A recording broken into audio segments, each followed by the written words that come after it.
మా deputy input editor Vasu అందిస్తారు. వాసు. సౌజన్య, మరి కాసేపట్లో ఈ శాఖల వివరాలు తెలిసే అవకాశం ఉంది. ఇవాళ సాయంత్రం లోపు మొత్తం ఎవరెవరికి ఏ శాఖలు కేటాయించారనేది కూడా ఉంది. ఇప్పటికే జనసేనకి 3 మంత్రి పదవులు కేటాయించారు, బీజేపీకి 1 కేటాయించారు. శాఖలు కూడా కీలకమైన శాఖలు ఆశిస్తున్నారు అందరూ కూడా. అయితే ఈసారి ఎక్కువ మంది కొత్త వాళ్ళు మంత్రి వర్గంలోకి రావడంతో వాళ్ళకి ఏ శాఖలు ఇస్తారు. ఇప్పటికే ఉన్న వాళ్ళ 7 అనుభవం ఉన్న మంత్రులు గతంలో చేసిన మంత్రులు ఉండటంతో వాళ్ళకి ఏ శాఖలు ఇస్తారని కూడా చర్చ జరుగుతుంది.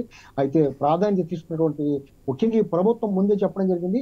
1 అమరావతి నిర్మాణం, 2 పోలవరం, ఈ 2 మీద కాన్సన్ట్రేషన్ చేస్తుంది. అందువల్ల తప్పనిసరిగా ఈ 2 శాఖలు చాలా కీలకమైన అనుభవం ఉన్న వాళ్ళకి ఇచ్చే అవకాశం ఉంది. గతంలో మనం చూసాం, నారాయణ పురపాలక శాఖ మంత్రిగా చేశారు. ఆ మొత్తం కూడా అమరావతిలో చాలా వరకు ఆయన కష్టపడి చేశారనే పేరైతే ఉంది. ఈ నేపథ్యంలో తప్పనిసరిగా మళ్ళీ ఆయనకే ఈ శాఖ ఇచ్చే అవకాశం ఉంది. ఎందుకంటే ఆయనకి ఎక్కడెక్కడ ఎంత సేకరించారు, ఎక్కడ ల్యాండ్ ఉంది, ఏంటి మొత్తం వివరాలని కూడా ఆయన చాలా క్షుణ్ణంగా తెలుసు. మరొకళ్ళు ఎవరన్నా ఈ పదవి చేపడితే మళ్ళీ తెలుసుకుంటే టైం పట్టే అవకాశం ఉంది. అందువల్ల తప్పనిసరిగా నారాయణకు కూడా అవకాశం ఇచ్చే అవకాశం ఉంది. అదేవిధంగా చాలా కీలకమైన విషయం, పవన్ కళ్యాణ్ ఈసారి ఈ మంత్రి మండలిలో ఉన్నారు. ఒక 21 స్థానాలు సంపాదించుకుని అసలు ఎంత ఉద్యమం ఒక రూపంలో ఏపీలో ఇంత ఓటర్లో చైతన్యం రావడానికి పవనే కారణం అనే ఈ నేపథ్యంలో పవన్ కూడా దాదాపు 3 మంత్రి పదవులు సంపాదించుకున్నారు. ఇందులో పవన్ కూడా చాలా కీలకమైన శాఖ ఇవ్వాలని డిమాండ్ చేస్తున్నారు. ఆయన అభిమానులు అయితే వాళ్ళందరూ కూడా తప్పనిసరిగా పవన్ కి చాలా కీలకమైన శాఖ వచ్చే అవకాశం చెప్తున్నారు. అంటే 2 విధాలుగా, ఒకటి ఆయనకి హోంశాఖ ఇస్తారా, లేకపోతే సినిమాటోగ్రఫీ ఇచ్చి పరిశ్రమ శాఖ ఇస్తారా అనే డిస్కషన్ జరుగుతుంది.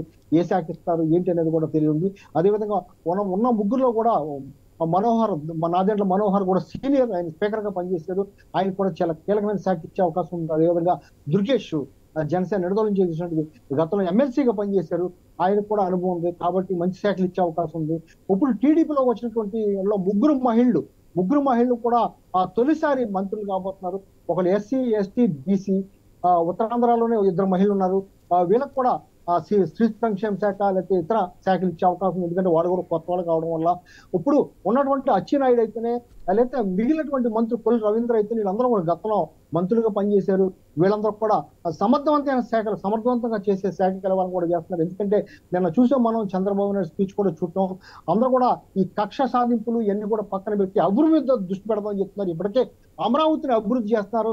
అమరావతిని ఏ విధంగా అభివృద్ధి చేస్తున్నారో మనం చూడొచ్చు. గత వారం రోజుల్లోనే చాలా స్వరూపం మార్చేశారు.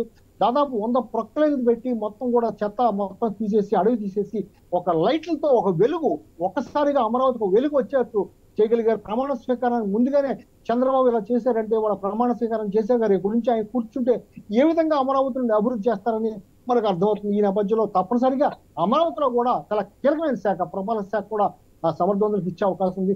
ఈ విధంగా మొత్తానికి వాళ్ళు ప్రయారిటీస్ ప్రభుత్వం, టీడీపీ కూటమి ప్రభుత్వం ఏ విధంగా ప్రయారిటీస్ పెట్టుందో ఆ విధంగా సమర్థులకి మంత్రి పదవులు ఇచ్చే అవకాశం ఉంది, శాఖలు కేటాయించే అవకాశం ఉంది. మరి కాసేపట్లో సాయంత్రం 6 గంటలలోకి ఈ శాఖలను కూడా విడుదలయ్యే అవకాశం ఉంది.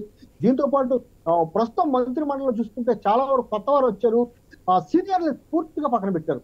ఉత్తరాంధ్రలో ఉన్నటువంటి గంటా శ్రీనివాసరావు అవ్వచ్చు, లేకపోతే మొత్తం చాలా మంది అయిన పాత్రలు అవ్వచ్చు, కళా వెంకటరావు అవ్వచ్చు, ఇలా గోదావరి జిల్లాలో కూడా, రాయలసీమలో కూడా చాలా మంది ఈ మంత్రి పదవులు ఆశించారు. వాళ్ళందరూ కూడా పక్కన పెట్టి కొత్త వాళ్ళకి అవకాశం ఇచ్చారు. కాస్త సీనియర్లు అలకమానుల మీద ఉన్నప్పుడు కూడా వాళ్ళకు కూడా నచ్చ చెప్పే పరిస్థితి కనిపిస్తుంది.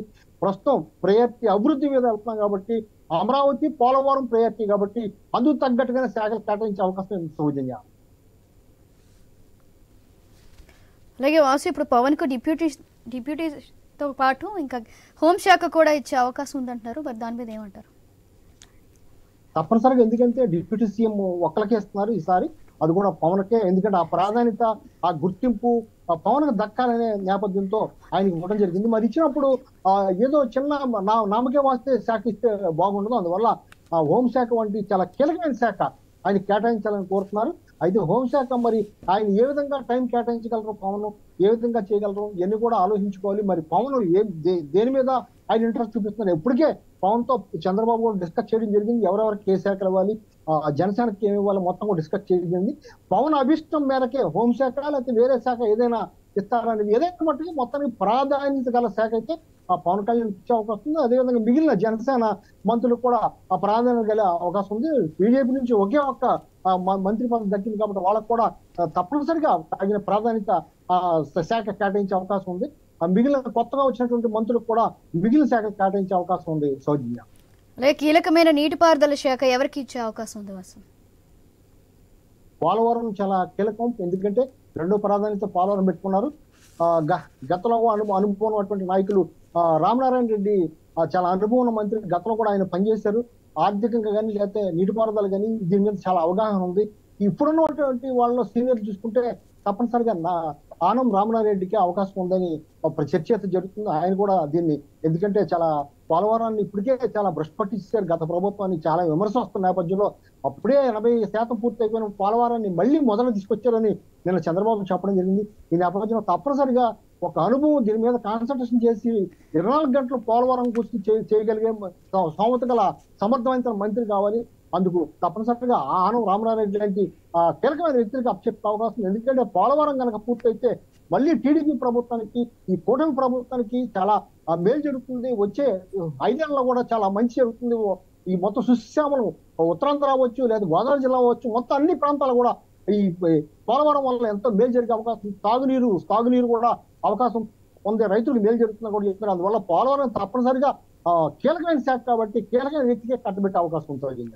అలాగే ఇప్పుడు చూసుకున్నట్లయితే కీలకమైన ఐటీ ఫైనాన్స్ శాఖ ఎవరికి ఇచ్చే అవకాశం ఉంది వాసు? మనం కూడా గతంలో చూడటం జరిగింది. ఇప్పుడు లోకేష్ ఆల్రెడీ గతంలో ఐటీ మీద అవగాహన పెంచుకోవడం జరిగింది.